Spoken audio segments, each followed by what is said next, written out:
Maithili express की शानदार प्रस्तुति।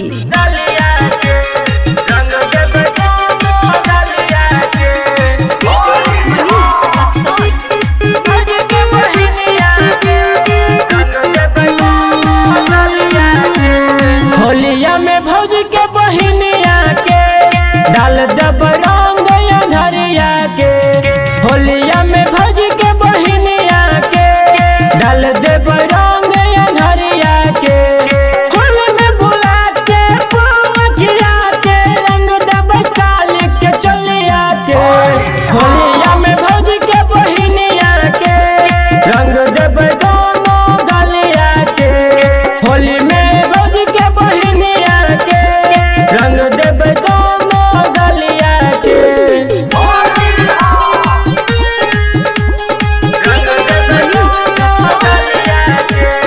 खुशी रिकॉर्डिंग स्टूडियो बलुआहा।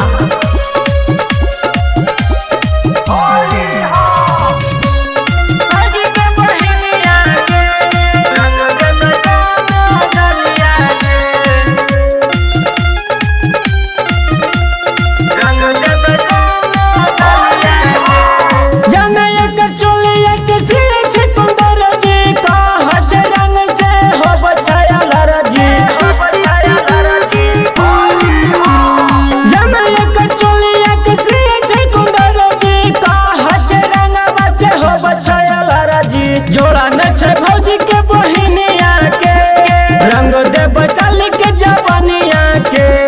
होलिया में भौजी के बहिनिया के रंग देब दोनों गलिया के।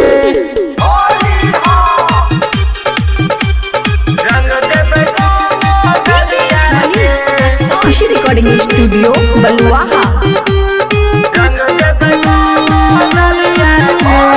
नरम नरम गाल छे गोरे गोरे फेस हो रंग के समानमा श्यामलाल भेस हो। नरम नरम गाल छे गोरे गोरे फेस हो रंग के समानमा श्यामलाल भेस हो।